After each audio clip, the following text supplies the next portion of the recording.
अभंगाचा सर्वसाधारणपणे विचार केला, अभंग संत प्रकरणातील आहे, अभंगात वर्णन संतांचं केलेलं आहे आणि अभंग लिहिणारे सुद्धा संत आहे. मग संतांचं वर्णन करावं असा एक मुद्दा आपल्या समोर उभा राहतो नाही का. संतांनी संतांचं वर्णन का करावं? कारण एखाद्याची स्तुती करायची असेल तर ती दुसऱ्याच्या मुखातून चांगली असते नाही का. दुसऱ्याच्या मुखातून केली गेली स्तुती ही फलद्रूप असते, पण स्वतःची स्तुती केली तर त्या मात्र आपला त्याच्यात मीपणा असतो किंवा त्याच्यात कमीपणा असतो. उदाहरण सांगायचं झालं तर रामकृष्ण हरी मंत्र हा सर्वत्र व्यापक आहे, सगळ्यांना माहित आहे नाही का. रामकृष्ण हरी मंत्र हा सगळ्यांना व्यापक आहे, सगळ्यांना माहित आहे. पण तोच गुरुमुखातून मिळाला की त्याला वेगळं तेज निर्माण होतं. तद्वत या ठिकाणी स्तुती दुसऱ्याच्या मुखातून ऐकली गेली तर त्याला मात्र तेज निर्माण होतो. हो, आणि म्हणून स्तुती ही दुसऱ्याच्या मुखातून ऐकली पाहिजे. काय स्तुती हा समोरून येणारा दगड आहे आणि निंदा हा पाठीमागून येणारा दगड आहे. समोरून येणारा दगड पकडता येतो, मागून येणारा दगड पकडता येत नाही. सांगता काय, स्तुती ही दुसऱ्याच्या मुखातून ऐकायला पाहिजे. उदाहरण कसं आहे, एकेकाळी तुकाराम महाराजांचे कट्टर असणारे शास्त्री रामेश्वर शास्त्री हे वाघोलीचे, त्यांनी तुकाराम महाराजांची स्तुती करावी. तुकिता तुळले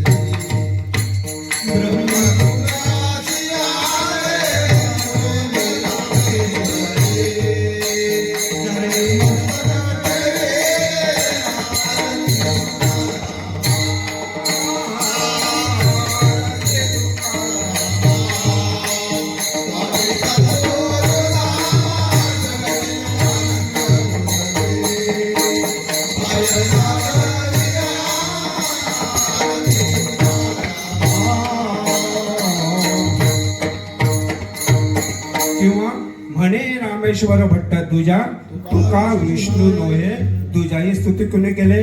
रामेश्वर शास्त्रीने तुकाराम महाराजांचे कट्टर शत्रू, आणि शत्रूच्या मुखातून ज्या वेळेला स्तुती झाली परिणाम तुकाराम महाराज जगतमान्य झाले. जगमान्य झाले. अगोदर थोडीशी लोक त्यांना मानत होती, पण जेव्हा रामेश्वर शास्त्रींच्या मुखातून ज्यावेळेला त्यांची कीर्ती वर्णन केली, त्यांची स्तुती वर्णन केली, परिणाम ते जगमान्य झाले. ते देवमान्य अगोदरच होते नाही का. देवमान्य अगोदरच होते, कारण नामदेव महाराजांचं अपूर्ण राहिलेलं काम करण्यासाठी भगवंताने पुन्हा त्याला पाठवलं. हो, भगवंताने पुन्हा त्यांना पाठवलं. बोलोबा आणि कणकाईच्या पोटी त्यांनी जन्म घेतला, पण जन्म घेण्याच्या अगोदर त्यांनी भगवंताला सांगितलं होतं, देवा आता जातोय गर्भवासामध्ये, पण येताना मात्र सर्वसामान्यासारखा चौघांच्या खांद्यावर येणार नाही, तर तुला मला न्यायला यावं लागेल. आणि प्रत्यक्षात देव तिथे न्यायला आला. परिणाम तुकाराम महाराज हे देवमान्य होतेच, पण रामेश्वर शास्त्रींच्या मुखातून ज्या वेळेला त्यांची स्तुती करण्यात आली त्यावेळेला ते जगमान्य झाले. विठाल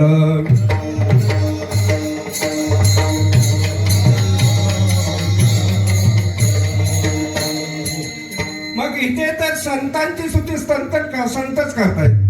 प्रश्न कसा आहे, संतांची आहे स्तुती करणारे कोण आहे? संतच आहेत, तुकाराम महाराज आहेत. आणि स्तुती कोणाच्या करतायत? संतांची. मग संतांची स्तुती संतांनी का करावी? याचं कारण एकच आहे, संतांचं वर्णन दुसरं कोणी करू शकत नाही, कोणी करू शकत नाही. नव्हे त्या वेदांना सुद्धा संतांचं वर्णन करता आलं नाही. वेद देते ग्वाही संत महिमाना कळे काही. वेदाने देवाला साक्षी पुरावा दिला, अरे देवा पाहिजे तर तुझी स्तुती आम्ही मीठ मसाला लावून करू, पण संतांची स्तुती आम्हाला करता येणार नाही. पण जर वेदांना जर संतांची स्तुती करता आली नाही तर मग संतांची स्तुती करायची कोणी? तर ती संतांनीच करायची. का? तर तुका म्हणे चाकून सांगे माझा अनुभव आले अंगे, किंवा अनुभव आले अंगे.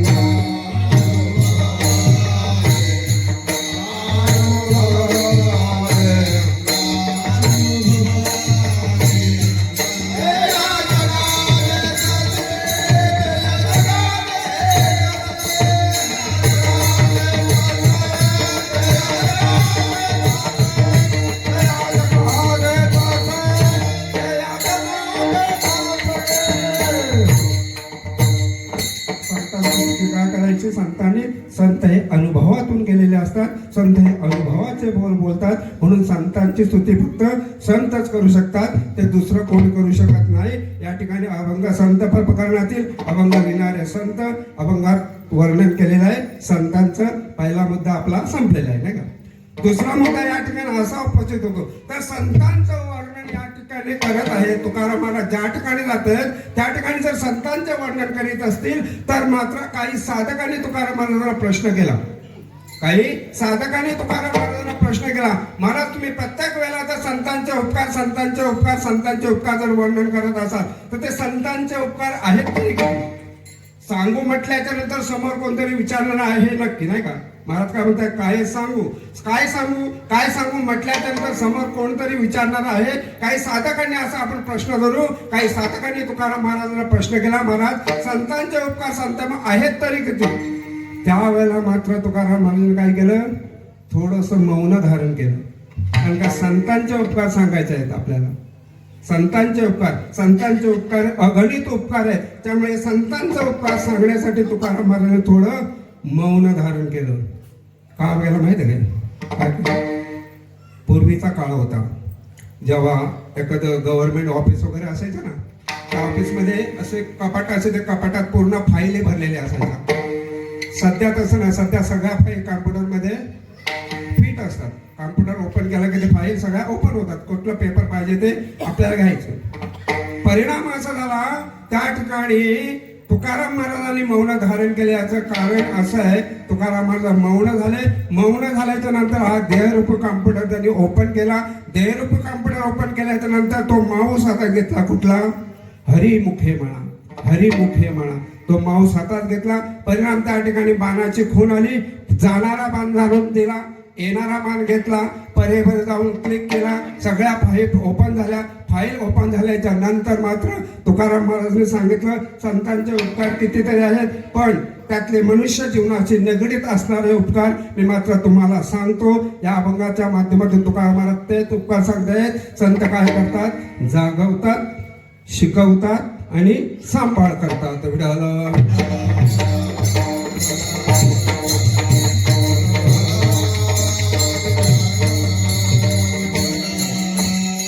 संत मनुष्य जीवनाचे निगडीत असलेले 3 उपकार या ठिकाणी तुकाराम महाराज सांगतात. संत काय करतात? जागवतात. संत हे शिकवतात आणि संत हे सांभाळ सुद्धा करतात. आता संत हे जागवतात. आता जागवतात म्हणजे नाही करतात, झोपेतून जागा करीत नाही. आपल्याला झोपेतून जागा करणारा तो आहे, नाही का. चाले हे शरीर कोणाची असते, कोण बोलावे, तो आहे. तो आपोआप आपल्याला सकाळी जागा करतो. त्याच्याबद्दल वाचलंय. मग संत जागा करतात म्हणजे काय करतात? तर स्वरूपाच्या ठिकाणी संत जागा करतात. तू कोण आहेस? तू या ठिकाणी कशा करता आलेला आहेस? तुझं येऊन काय करायचं आहे आणि तुला कुठे जायचंय? या स्वस्वरूपाच्या ठिकाणी संत जागा करतात. आणि स्वस्वरूपाच्या ठिकाणी एकदा एखादा साधक जर जागा झाला ना तर त्याला शिकवतात. म्हणजे काय? त्याची उजळणी घेतात. बाबांनी मग काय सांगितलं, उजळणी घ्यायची असते. कार्यक्रम कशासाठी आहेत? उजळणी घेण्यासाठी. आपल्याला जो साधक आहे, तो साधक जो नामधारक आहे, त्या नामधारकाची उजळणी घेण्याकरता हे कार्यक्रम आहेत. संत हे शिकवतात. आणि त्यातूनच जर एखादा मनुष्य, एखादा साधक जर आडमार्गाला गेला ना तर मात्र त्याला शिकवण्यासाठी संतांना खूप कष्ट करावे लागतात, खूप सायास करावे लागतात. कारण कोऱ्या पेपरवर काही लिहिता येतं, पण लिहिलेल्या पेपरवर काही लिहिता येत नाही. चांगदेव महाराजांनी मायना काय लिहावं ज्ञानेश्वर माऊलीना? तीर्थरूप लिहावं का तीर्थस्वरूप लिहावं कळलं नाही. कोरा पेपर पाठवला. परिणाम 65 ओव्या लिहिता आल्या. त्या कोरा होता म्हणून, पण बरबटलेला असेल तर त्याच्यावर लिहिता आलं नसता. परिणाम या ठिकाणी तसंच झालंय. एखादा साधक जर आडमार्गाला गेला ना तर मात्र त्याला शिकवतात. आणि शिकवण्यासाठी जेवढे कष्ट करतात, आणि कष्ट करण्यासाठी त्यांना कितीही कष्ट करावे लागेल ना तरी कष्ट करतात. ते त्याला स्वमार्गावर आणण्याचा प्रयत्न करतात. आणि एकदा का तो स्वमार्गावर आल्याच्या नंतर मात्र संत त्याचा सांभाळ सुद्धा करतात. कसा करतात? तुका म्हणे वत्स धेनुवेच्या चित्ती तैसे माझा येते सांभाळायचं. ज्याप्रमाणे गायी आपल्या वासराचं संरक्षण करते ना, त्याप्रमाणे संत सर्वसामान्य जीवाचं संरक्षण करतात. आणि असे संतांचे उपकार आहेत आपल्यावर. आणि या संतांच्या उपकारातून परतफेड करण्यासाठी आपल्याकडे काही नाही. नवे नवे हा अनमोल असा असणारा जीव जरी त्यांना दिला ना तरी मात्र त्यांच्या उपकाराची परतफेड करता येत नाही. म्हणून तुकाराम मला सांगतात, काय सांगू आता संतांचे उपकार विठाल.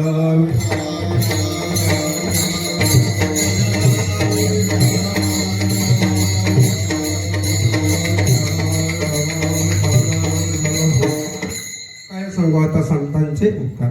सालाबादप्रमाणे या वर्षी स्वानंद सुखनिवासी दगडूनाथ महाराज यांचे पट्टशिष्य समर्थ सद्गुरू नाथुराम महाराज मोंढे बाबांच्या या पुण्यतिथीच्या माध्यमातून आजची ही कीर्तन रूपी सेवा माझ्याकडे आलेली आहे.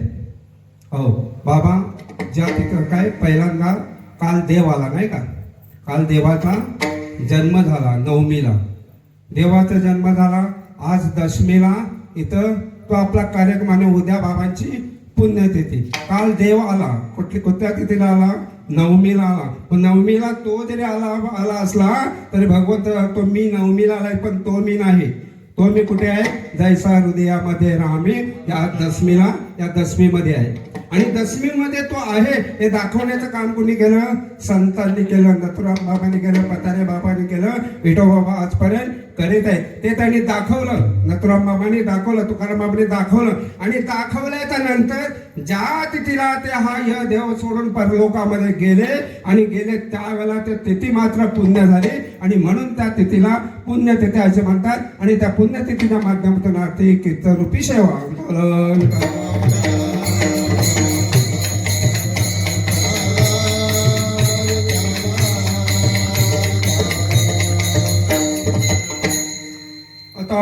उपकाराची आपल्याला यादी काढायची आहे. बघू जेवढं होईल तेवढं 9:15 उरकून टाकू आपण. उपकारांची सर्वसामान्य आपल्या माणसावर बऱ्याच जणांचे उपकार आहेत ना का. उपकार बऱ्याच जणांचे आहेत. नदीचे उपकार आहेत, सूर्याचे उपकार आहेत, पावसाचे उपकार आहेत, चंद्राचे उपकार आहेत, झाडांचे उपकार आहेत, जमिनीचे, सगळ्यांचे उपकार आहेत. पण आपण काही निवडक उपकार या ठिकाणी घेऊया. या ठिकाणी पहिला आपल्याला उपकार कोणाचे आहेत? देवाचा. देवाचा उपकार पहिला आपल्यावर आहे. कुठला उपकार देवाचा? जेण्या जीव दिला दान कायाचे करी नारायण.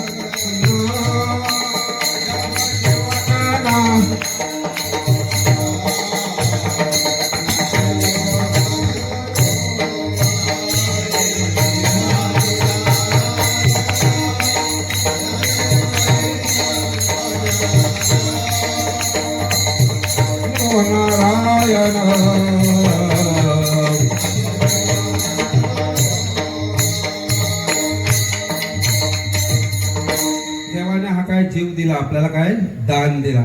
त्याचा तर अर्धा भाग काढून दिला ना. जीव म्हणजे कोण? देवाचा अंश आहे. त्याचा म्हणजे कोण काय दिला? दान दिला. पहिला हे देवाच्या आपल्यावर उपकार आहेत. पण देव सगळ्यांनाच उपकार करतो असं नाही. देव सगळ्यांनाच उपकार करतो असं नाही. उपकार करतो देव, पण जर सगळ्यांना जर देव उपकार करत असता तर ज्याच्या पोटी भक्त प्रल्हादासारखा बाळ जन्माला आला त्या हिरण्यकश्यपाला देवाने मारलं असतं का? जर सगळ्यांवर उपकार केले असते तर. पण हिरण्यकश्यपाला मारला. कारण देव उपकार करतो, पण मात्र देवाच्या मनात एक काय शंका आहे. देवाच्या मनात शंका आहे. जिने दूध पाजलं तिला मारलं आणि तिने भाजीचा पान दिला तिला जीवनभर तिचा सांभाळ केला. हे देवाच्या मनात काय आहे? दुविधा आहे. हो, म्हणून देव उपकार करतो. कुणाला उपकार करतो? भक्त राखी पाया पासून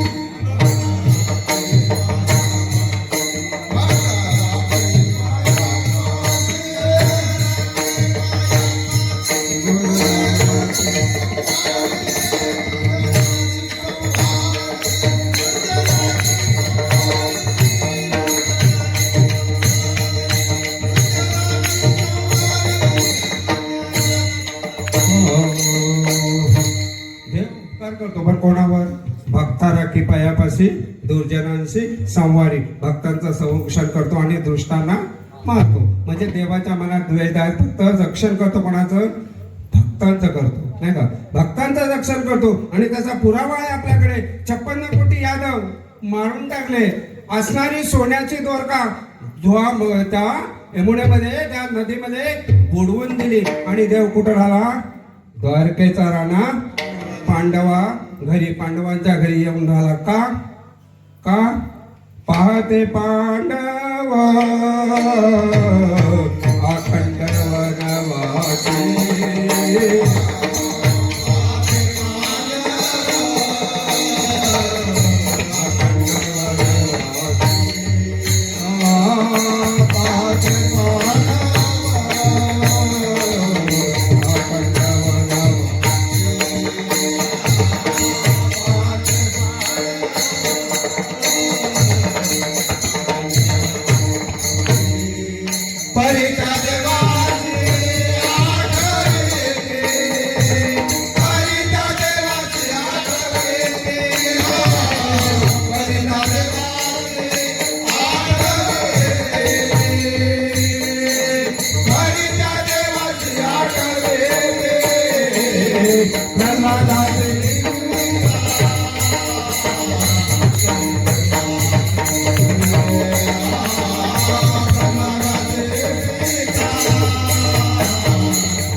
अशी परिता देवासी आठविती. ते पांडव वनवासामध्ये असताना सुद्धा भगवंताची आठवण करायचा. परिणाम त्या ठिकाणी पांडव देवाचं भजन करायचं आणि तो भजन केलं, त्याचं मात्र देवाने काय केलं, रक्षण केलं. म्हणजे पांडव हे भक्त होते आणि देव कोणाचं, भक्ताचं रक्षण करतो. इथं मुद्दा एक आपला संपलेला आहे. पण भक्तांचं रक्षण करतो, पण कुठल्या भक्तांचं, कुठल्या भक्तांचं?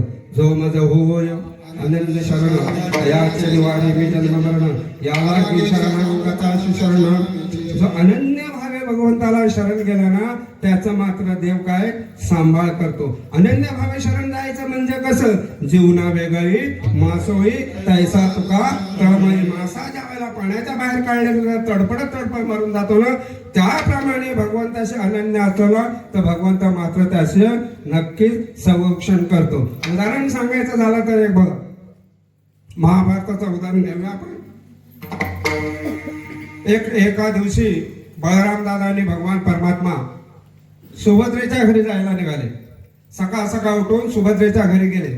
सुभद्रेच्या घरी गेल्याच्या नंतर त्या ठिकाणी काय झालं, सकाळची वेळ होती. भगवंताने सुभद्रेला सांगितलं, ताई ताई ताई मला भूक लागलेली आहे, मला भूक लागलेली आहे. आणि भूक लागलेली म्हणून आता सुभद्रा ती म्हणाले, दादा एवढा सकाळी आलायस, अरे माझ्या अजून अंघोळ सुद्धा नाही, तुला एवढं लोक जेवण कुठे मिळेल. तिने सांगितलं, दादा ठीक आहे, तुला भूक लागली ना, मी अंघोळ वगैरे करतो, त्यानंतर तुला जेवण करतो आणि जेवण तुला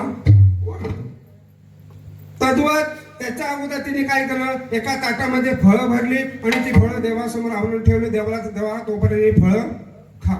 आता देवाला भूक लागली, देव ती फळं खायला लागला. आता खायचा देव ती फळं कापता काय झालं, देवाचा हात कापला का कापून घेतला, कापून घेतला. माझा कापला माहित आहे का, कापला हो काय, विठाल विठाल विठाल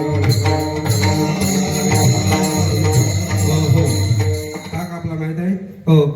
काम क्रोध लोभ निमाले ठाईचे अवघी आनंदाची सृष्टी झाली. आणि ते सुरीचं काम कापण्याचं आहे, पण देवाच्या हातात गेले, त्याच्यामुळे ते कापणं विसरली.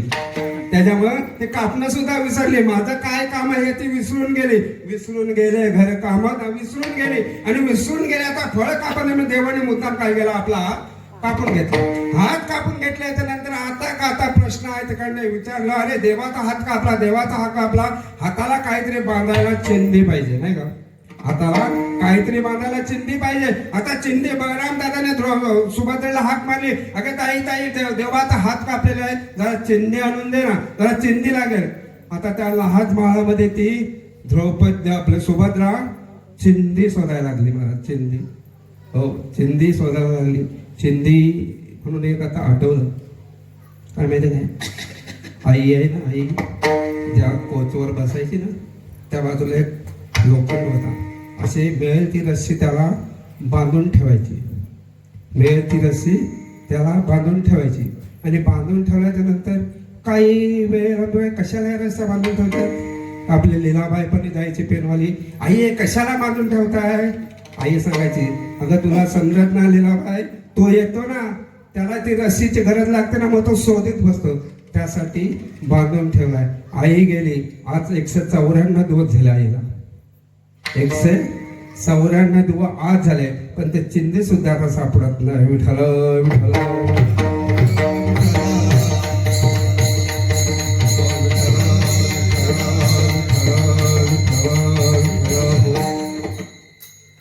वेगळा प्रसंग आहे. आज मी सकाळी 8च्याकडे आलो, पण आरशांकडे गेलो नाही. जाणार तेवढ्यात तिकडे आतमध्ये एंट्री करणार तेवढ्यात समोर दृश्य दिसलं. आई त्या खुर्चीवर बसले असे त्यांच्याकडे आणि वाट बघत असायची, आता वाट बघणारं कोण नाही. पण त्याच विचारामध्ये डायरेक्ट इथं आलो. लीलाताईला म्हटलं त्याला मुद्दाम आला नाही, पण त्याचं कारण तिथं जर गेलं असं ना तर त्याचा परिणाम जरा वेगळा झाला असं म्हणून डायरेक्ट आज मंदिरामध्ये आलो. त्या ठिकाणी गेलो नाही, अजूनपर्यंत गेलो नाही. याचं कारण तेच आहे, तो दृश्य डोळ्यासमोर आला आणि त्या दृश्य सहन करण्याची हिंमत माझ्यामध्ये नव्हती. आणि म्हणून त्या ठिकाणी माफ कर लीलाताई, आलेच टायमर म्हणून तुला सांगतो आज न येण्याचं कारण तेच आहे. विठ्ठल विठ्ठल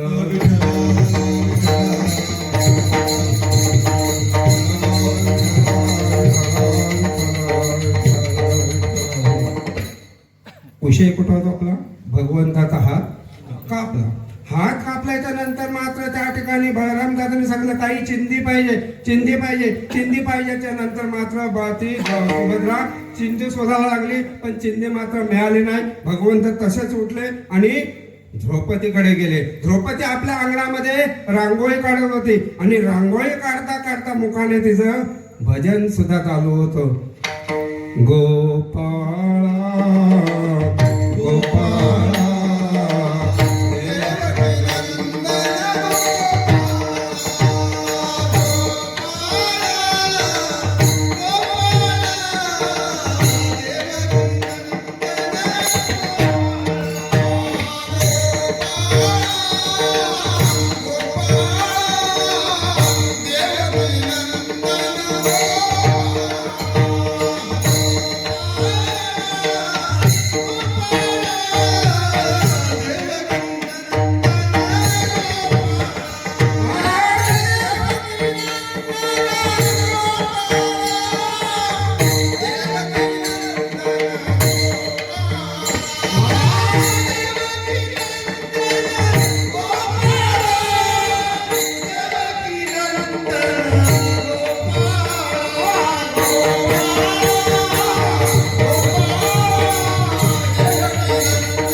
आणि भजन अशा स्थितीमध्ये चालू होतं. काय झालं? नाम आठविता रूपी प्रगट पै झाला. इकडं त्यालाच म्हणतात मोखी नाम हाती मोक्ष ऐशी साक्ष बहुतांची, नाही का? हो, नाम आठविता भगवंत त्या ठिकाणी हजर झाले. हजर झाल्याच्या नंतर बळराम दादाने सांगितलं, अगं ताई, भगवंताचा हात, देवाचा हात कापलाय, त्याच्या हाताला चिंधे बांधायचे. त्या सुभद्रेकडे चिंधे मारलाय, तू तरी चिंधे दे. द्रौपदीने इकडं हातातलं काम हातात ठेवलं, डोक्यावरचा पदर काढला, पदर फाडला. त्या उड्यात बळराम दादाने द्रौपदीला थांबवलं.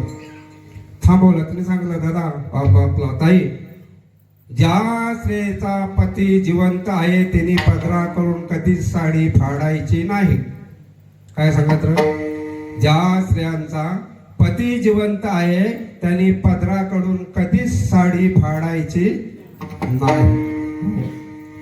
आता तो पदर डोक्यावरच आला ना, त्याचा काय प्रश्न नाही ना. पदराकडून कधी साडायची पाहिजे.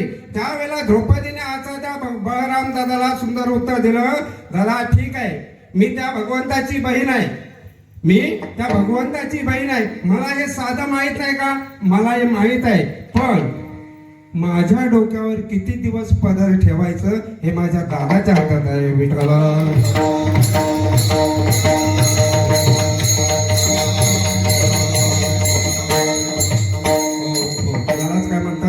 म्हणे घालू तयावरी हार आणि वाहू हा संसार देवाला अर्पण केला. मग द्रौपदीच्या त्या डोक्यावर पदर किती दिवस शिल्लक राहिला? किती दिवस राहिला? 17 पर्वाचा महाभारत संपला, 18वा बाबण उठला नाही, म्हणून स्वर्गरोहण चालू झाला. आणि त्या स्वर्गरोहण मध्ये आता सिद्धांत तयार ना वाचला असेल तुम्ही बऱ्याच वेळा स्वर्गरोहण वाचलात, पण त्या स्वर्गरोहण मध्ये आता सिद्धांत आहे. ज्या वेळेला स्वर्गरोहणामध्ये ज्या वेळेला पांडव निजधामाला निघाले, निजधामाला जात असताना पुढे धर्म, त्याच्या मागे भीम, त्याच्या मागे अर्जुन, त्याच्यामध्ये नकुल, त्याच्यामध्ये सहदेव, त्याच्या मागे द्रौपदी, त्या अशा खंडकाराची स्वर्गाची वाट चालत असताना त्या ठिकाणी पहिल्यांदा द्रौपदी खाली कोसळली, खाली पडली. आणि पडल्यानंतर सदैवाने सांगितलं, दादा द्रौपदी खाली पडली. द्रौपदी खाली पडली म्हणजे कुठे गेली? स्वर्गामध्ये ती गेली. 5 पांडव जिवंत होते. परिणाम तिच्या डोक्यावर तो पदर शिल्लक राहिला. किती झाला? अखंड सौभाग्यवती भव. आहे का? तर अनन्य भावे भगवंताला शरण गेलं, त्याच्यावर विश्वास ठेवला. परिणाम अशा प्रकारे जो अनन्य भावे भगवंताला शरण जातो ना, त्याचं भगवंत मात्र रक्षण करतो. पण भगवंत रक्षण करतो कोणाचं? भक्ताचं करतो. पण मात्र दुष्टांना तो मारतो. आणि अशा प्रकारे भगवंत जरी आपल्यावर उपकार असले तरी तो संतांच्या यादीमध्ये बसू शकत नाही. विठ्ठल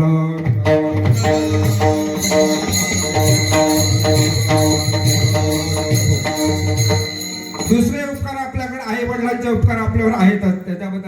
नाही ना. मगाशी बापाने सांगितलं आई वडिलांचे उपकार आपल्यावर आहे. आईचे उपकार आपल्यावर आहेत. किती आहेत? 158 प्रकारचे उपकार आईचे आपल्यावर असतात. किती? 158 प्रकारचे उपकार आईचे आपल्यावर असतात. हो. अरे वा, कुठले? स्तनपान योगे मज वाढविले, स्तनपान योगे मज वाढविले, अज्ञानी असता मज रक्षिले, लावणी उतणे मज नानीला, विसरू कसा मी आई तव पादुका.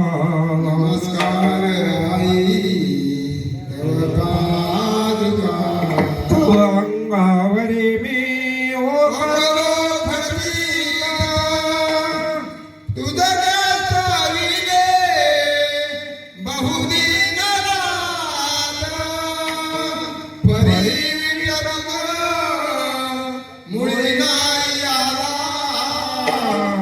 नमस्कार आई तव पादुका.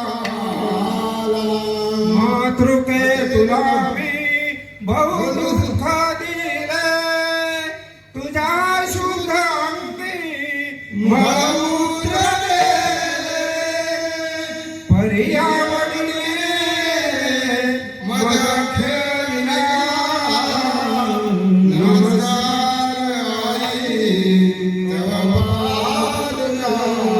पालके घालोनी मज हालविले, बोबड्याच बोले मज बोलविले, वर्णून दिला उपकार दिला. नमस्कार आई तव पादुका. नमस्कार आई तव पादुका. विठ्ठल विठ्ठल.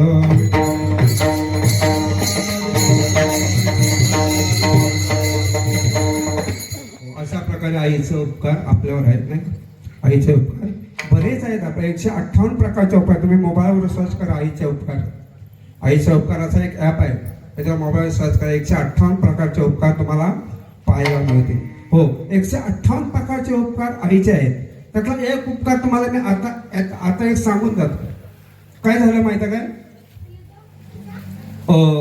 ज्या वेळेला या पिंडाची ज्या वेळेला आईच्या गर्भामध्ये ज्या वेळेला निर्मिती होते आणि निर्मिती झाल्याच्या नंतर आईच्या स्तनामध्ये जी दुधाची निर्मिती होते ना, त्या दुधापासून मनुष्याच्या शरीरातील हाडं तयार होतात.